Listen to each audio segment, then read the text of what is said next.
सुरुवात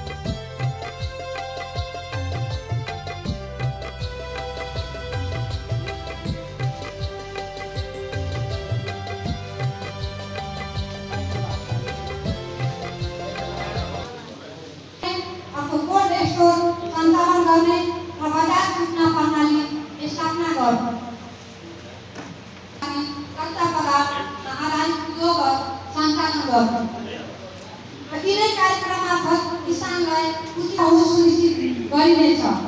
यसले कृषिलाई ल रिटर्नबाट रिलेबल इन्कम सेक्टरमा रूपान्तरण गर्छ भन्ने हामीले विश्वास पनि लिएका छौँ। त्यसैगरी यस कार्यक्रमका तेस्रो उद्देश्यको रूपमा स्थानीय स्तरमा मर्यादित रोजगारी सिर्जना गर्ने रहेको छ। यसमा खास गरी अहिलेको जल्दो बल्दो इच्छु भनेको हाम्रा युवाहरू सबै विदेशिएको छन्। उहाँहरू यहाँको स्थानीय बजारमा बेरोजगारीको समस्याले गर्दा उहाँहरूलाई विदेशी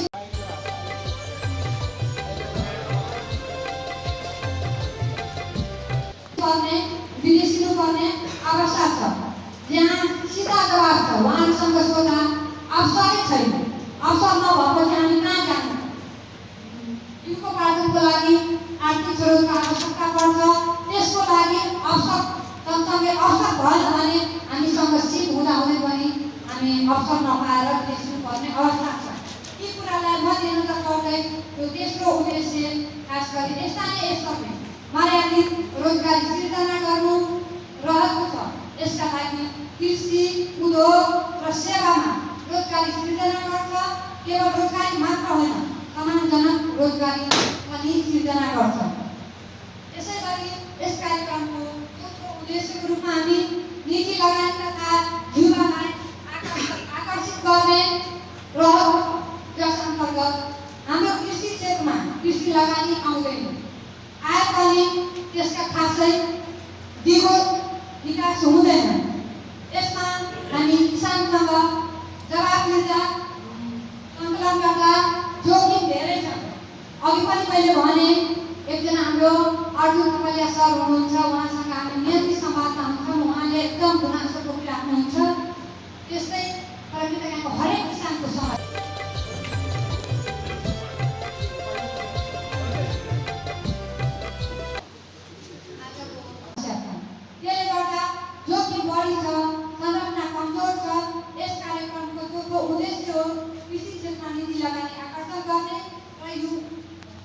युवालाई उद्यमशील बनाउने। यसमा खास गरी हामी यो युवालाई उद्यमशील कसरी बनाउने कृषिमा तपाईँहरूको जिज्ञासालाई म थोरै राख्न चाहन्छु। अन्नमा एकीकृत कृषि जीविकोपार्जन तथा सामाजिक सुरक्षा कार्यक्रम, यो कार्यक्रम अन्नमा गाउँपालिकाको विशुद्ध कार्यक्रम हो। यो कार्यक्रममा अहिले परिस्थितिमा कुनै एनजिओ आइएनजिओ को लगानी छैन। अब मैले कार्यक्रम लगभग यो 4 वर्ष हाम्रो अवधि अब लास्ट हो।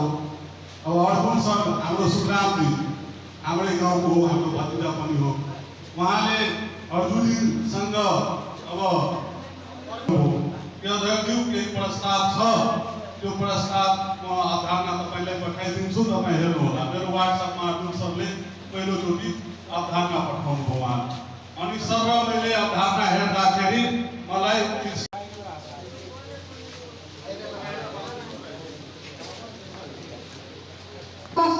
विदेशिनु पर्दैन। गाउँमा उनीहरू स्वरोजगारको अवसर पनि प्राप्त गर्छन् र ग्रामीण अर्थ सुदृढ अवश्य पनि हुन्छ।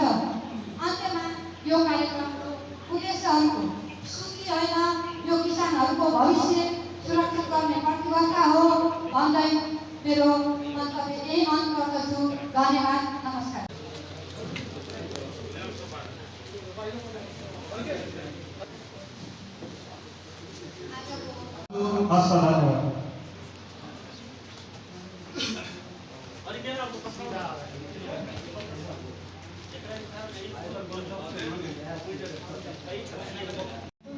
यहाँले सहजताका साथ गर्नेछ भने मैले विश्वास दिन्छु।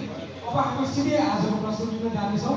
यो प्रस्तुतिको यदि यसको तपाईँलाई कुनै 20 मिनेटको रहनेछ मैले सकेसम्म संक्षिप्त गर्ने प्रयास गरेको छु र केन्द्रीय तपाईँहरूले पुरा ध्यान दिएर मेरो प्रश्न समस्याहरू छन् त्यो समस्याको 80% समस्या पनि कलेक्सन गरेर सुनाइदिनु भयो र यसका समाधानका उपायहरू पनि धेरै भन्नुभयो बताइदिनु भयो। तर किसान जहिले पनि कमजोर हुन्छ। हामीलाई सुझाव सल्लाह प्रेरणा पाऊँ भनेको यो मेरो ध्येय छ। नीति लगानीलाई कसरी आकर्षण गर्नको लागि हामी गर्नुभएको छ होला त्यो पार्टलाई पनि अलिकति हाइलाइट गरौँ। म एउटा इक्जाम्पल मात्रै दिन्छु। सरले होमस्टेको कुरा गर्नुभएको छ, अघि कपालिया सरले यो मासुको कुरा गर्नुभयो होइन। तराई हाम्रो यस्तो ठाउँ हो यो अर्नमा अथवा तराई जहाँ एउटा कुनै हामी नयाँ घरमा गयौँ भने कुनै घरमा नयाँ मान्छे गयो भने त्यो घरको मान्छे हामीसँग बोल्न चाहिँ रुचाउँदैन। अझ महिला भयो भने घरभित्रै लुक्ने समाज हो हाम्रो चाहिँ। यस्तो समाजमा हामी होमस्टेको कन्सेप्ट होइन, homestay it's a very good concept होइन, तर हाम्रो जस्तो समाजमा त्यो कतिको प्र्याक्टिकल र कल्चरली एक्सेप्टेड हुन्छ होइन। त्यो कुराहरू चाहिँ अलिकति त्यही भएर म चाहिँ एकदमै के भन्छ अपर्चुनिस्टिक छु यो प्रोजेक्टप्रति र एकदमै वेलकम छ यो सिराहा जिल्ला। म सिराहावासी पनि हो, त्यसले गर्दाखेरि वेलकम पनि छ। तर अगेन मेरो यो शुद्ध प्राकृतिक बहसको रूपमा लिइदिनुहुन अनुरोध गर्छु। म प्रमुख जिल्ला अधिकारी भइसके मैले तपाईँसँग क्वेसन राखिसकेका छैन, राखेको होइन। एउटा नेपाली नागरिकको क्वेसन हो। अघि हाम्रो अब्दुलजीसँगको क्वेसनसँग मेरा धेरै कुराहरू मिलेका छन्। म पनि किसान पुत्र हो। तपाईँले यो नीति लगानीलाई कसरी आकर्षण गर्नको लागि हामी कृषि निवेशन करते हो गाँव के सुने बैठ के किसान के खेत में जावे तक नहीं जने तावे तक नीति लगानीलाई कसरी आकर्षण गर्नको लागि हामी म पनि सोच साधन जुटाउन तयार छु। तपाईँहरू पनि हात दिनुहोस्, मिलेर काम गरौँ। अहिलेको अर्थमन्त्री मेरो साथी हामी सँगै काम गरेको जमानामा ऊ राजनीतितिर आयो, अर्थमन्त्री बन्यो, म एक्सपर्टको रूपमा रहिरहेँ। आज हेर्नुहोस् हामी दुवैजना वर्ल्ड इकोनोमिक फोरममा पेपर छौँ। अब अर्थमन्त्रीले आएर बोलाएर के ठुलो हुन्थ्यो होला। मैले बोलेँ भने मेरो आवाज सानो पनि हुनसक्छ, त्यसो पनि नसोच्नु। मन्त्रीजीहरू मात्रै ठुला होइन, यो हरेक नागरिक तपाईँहरू पनि ठुलो मान्छे हो। हरेक मान्छे आफ्नो किसिमको एउटा विशिष्टता हुन्छ, त्यो तपाईँसँग छ मसँग छ। किनभने तपाईँले यस्तो के गर्नुभएको छ, एउटा आइओएनजिओबाट प्रोजेक्ट चलाइराख्नु भएको से सुविधा हेर्दै यदि कार्यक्रम कई पालिकामे तो सफल भए चाहिँ जबकि हम अहाँ देखलिए अहिले सफल हेर्दै तो प्रदेश तक जेतै। ई कार्यक्रम से पहिले शुरू भेलै। एहिठाम किसान सबके मल खाद नहीं भेटै छलै। मल खाद यदि आब नहीं भेटतै ई कार्यक्रम सुरुवात बेला तपाईँले पनि लगानी गर्नु होला। यो चाहिँ हामी 4B मोडलको लगाएको म तपाईँलाई कुनै चाहिँ अघिको स्लाइडमा जान चाहन्छु। यहाँ एउटा 4B मोडलको कुरा गरिएको छ। यो 4B मोडल अलिकति टेक्निकल टर्म भयो भने तपाईँलाई बुझ्न गाह्रो हुनसक्छ, तर मैले व्याख्या गर्ने प्रयास गर्छु। यो 4B लेखिएको छ। आजसम्म नेपाल सरकारले के भन्थ्यो भने पब्लिक प्राइभेट पार्टनरसिप, 3टा P भन्थ्यो क्या। पब्लिक भनेको सरकारी सार्वजनिक, प्राइभेट भनेको निजी, तपाईँ जस्तै निजी एकल मान्छेको, त्यो दुईटा साझेदारीमा सरकारले पनि हाल्ने तपाईँले पनि हालेर कार्यक्रम चलाउने भन्थ्यो। हामीले यसमा फरक मोडल राख्यो। देशमा प्रचलित मोडल हो र नेपालमा यदि 4B मोडलमा काम गर्यो भने पहिलो अभ्यास हुन्छ। यो लगभग हामी इकोनोमिक त्यसमा काम गर्छ भनेर त्यसपछि पटक पटक 3 चोटि बसेर हामीहरूले 4B को अवधारणा ल्याइयो। त्यसमा राज्यमा यो लगभग 9 करोड पनि आउँदैन। र हामीहरू यो कार्यक्रमको लागि 5 सालको अवधारणा ल्याएको छौँ। 5 सालमा हामीलाई जुन 8टा बुदा छ त्यो 8टा बुदामा हामीलाई काम गर्नुपर्ने हो। त्यसमा 4B मा पालिका, प्रदेश सरकार र सङ्घ सरकार। अब हामीहरू पुरै तयारी गरिसकेपछि लगभग 25 गते हाम्रो कार्यक्रम हुनेवाला थियो। यो कार्यक्रम तर कार्यविधि बनेको थिएन। जबसम्म ऐन बनाउँदैन पालिका त कसरी घोषणा गर्छ। आजदेखि यो कार्यक्रम लन्च भइसक्यो। यो एउटा धारणा पत्र मैले यहाँ प्रस्तुत गर्दाखेरि यो कार्यक्रम आजदेखि सुरुवात भइसक्यो। अब यो कार्यक्रमको सफलताको लागि यहाँ हलमा बस्नुभएका सम्पूर्ण अग्रजहरूको सहयोग चाहियो, बाहिर बस्नुभएका साथीहरूको सहयोग चाहियो, यो मध्य प्रदेश सरकारको पनि सहयोग चाहियो, संघीय सरकारको लगभग सहयोग चाहियो। मैले अर्जुन सरलाई भने यो कार्यक्रममा कति पैसा लगभग खर्च हुन्छ त 177 करोडको हाराहारीमा मोटामोटीमा तपाईँको यो प्रोजेक्ट लन्च हुन्छ, पुरै तयारी हुन्छ। त मैले सुन्न बित्तिकै अब 50 वर्षमा यो पालिकाले त गर्न सक्दैन, कसरी गर्न सक्छ त जम्मा जम्मी अब बढी पनि लाग्न सक्छ, तर पालिकालाई 5 वर्षमा 17 करोड रुपियाँ तिर्नुपर्छ यो कार्यक्रमको लन्च गर्नको लागि।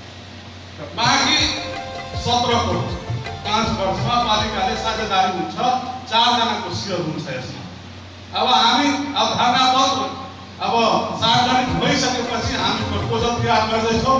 प्रपोजल तयार भइसकेपछि हामी प्रदेश सरकारमा पनि डेलिगेसन लिएर जान्छौँ।